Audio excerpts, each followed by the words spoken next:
For centuries, Hansel and Gretel has soothed children with gingerbread dreams, but its origins are stained by evidence of real cannibalism and parental betrayal, buried in mass graves 5,000 years ago. The fairy tale's darkness is not fantasy. It is a record of how famine twisted families into impossible choices across Europe. What survival horror did our ancestors truly face, and what secrets have we tried to forget? In the quiet fields near Herxheim in southwest Germany, archaeologists uncovered something that rewrote the story of early European life. Beneath the earth, a ring of elongated pits held the fragmented remains of hundreds of people, men, women, and children, dating back over 5,000 years to around 5,300 BCE. These bones were not laid to rest. They were broken, stripped of flesh, and scattered among shards of pottery from distant regions, some brought from over 400 kilometers away.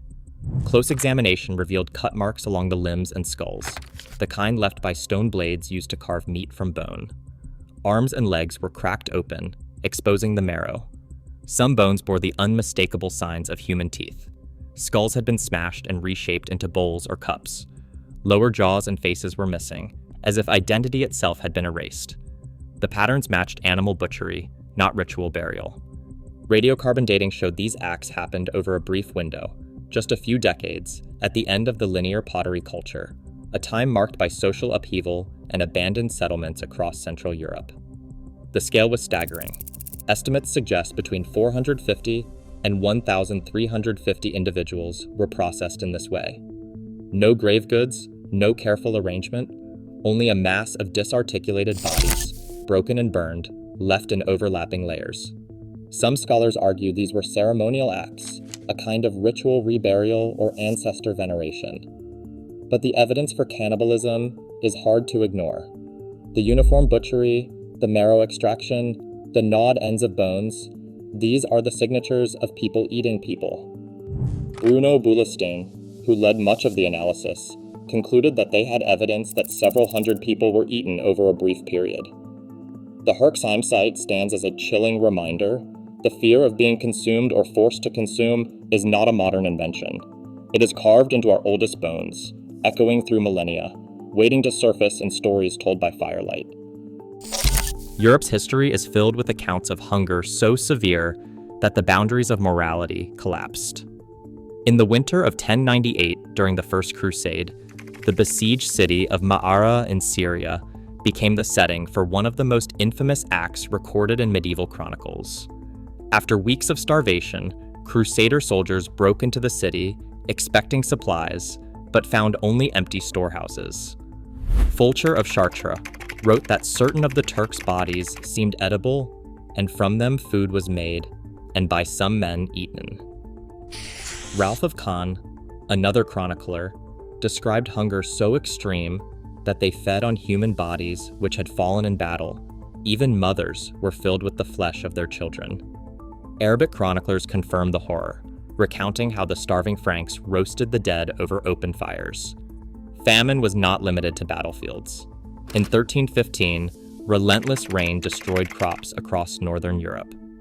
The Bristol City Chronicle recorded that a great famine of dearth with such mortality that the living could scarce suffice to bury the dead. Horseflesh and dog's flesh was accounted good meat, and some ate their own children. Wheat prices in Lorraine soared by 320%. Parish accounts show that seed grain meant for next year's planting was eaten out of desperation, leaving fields bare and families without hope. Historian Cormac O'Grada has traced these patterns through thousands of manorial and monastic records. He notes that during the Great Famine, parents abandoned children in the woods or at monastery gates unable to feed them. The elderly sometimes starved themselves so the young could survive. These stories of abandonment and cannibalism were not just warnings, they were lived realities etched into the memory of villages and passed down through generations. In the aftermath, tales of children lost in forests or devoured by monsters took root in the European imagination, reflecting a world where hunger had the power to unravel the bonds of kinship. In 1944, 36 young men volunteered for a study in Minnesota that would push the boundaries of human endurance. Under the supervision of physiologist Ansel Keys, their daily food intake was cut to 1,570 calories, barely half of what most adults require. Over 6 months, the men wasted away, losing an average of 25% of their body weight. But the physical toll was only part of the story. Diaries from the experiment reveal a world consumed by hunger.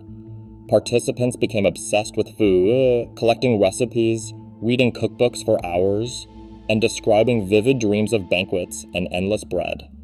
Some reported hallucinations, seeing snow made of sugar, and smelling phantom cakes in the air.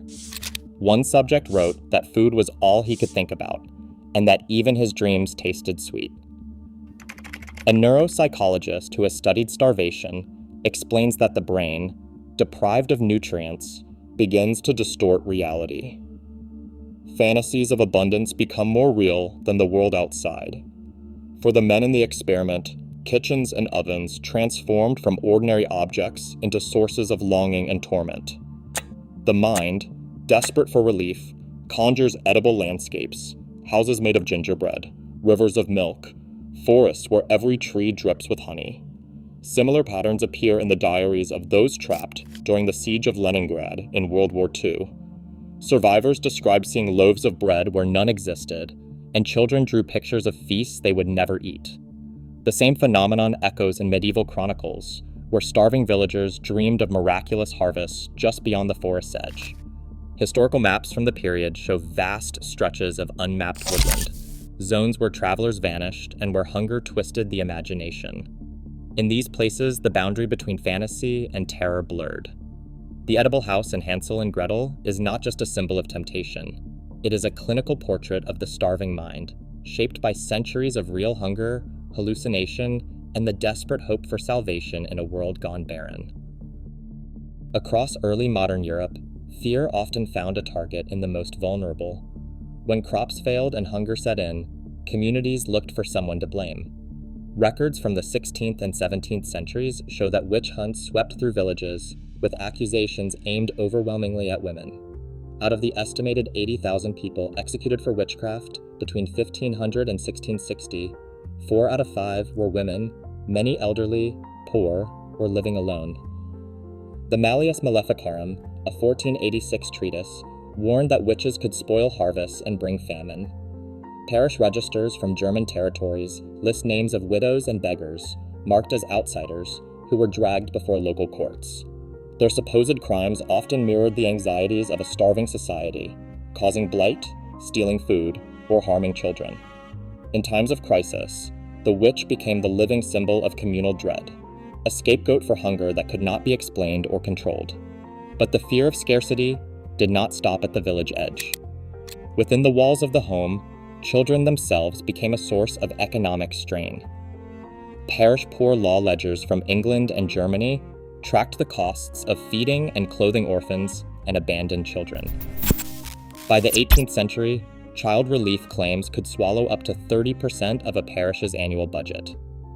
In rural Devon, apprenticeship records show parishes paying out £2 to £5 per child, months of a laborer's wages, just to place them with a master and shift the cost. Minutes from vestry meetings describe children as a burden to the ratepayers, with overseers debating how to remove them from parish rolls. The economic pressure was relentless, and in years of famine, the records show spikes in apprenticeships and removals. Children were not just dependents, they were figures in a grim calculation of survival. The stories that survived this era bear the marks of these fears, but they did not remain unchanged. When the Brothers Grimm published their first edition of Hansel and Gretel in 1812, the mother who plotted her children's abandonment was their own biological parent. By 1857, the story had been rewritten, the villain now a stepmother, and the violence softened. Folklorist Maria Tatar notes that this change was no accident. The Grimms, hoping to make their tales suitable for children, edited out the darkest truths. The oven remained, but the motive shifted from desperate hunger to simple wickedness. In the process, the story's raw anxieties about famine, betrayal, and the cost of survival were wrapped in the sugar coating of fairy tale, leaving the original warning just beneath the surface. Hunger still drives families to desperate choices.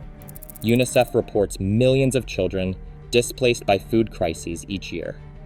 The story's shadows survive because scarcity is not history, it is a present threat.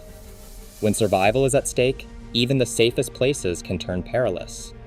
How would we face the forest today?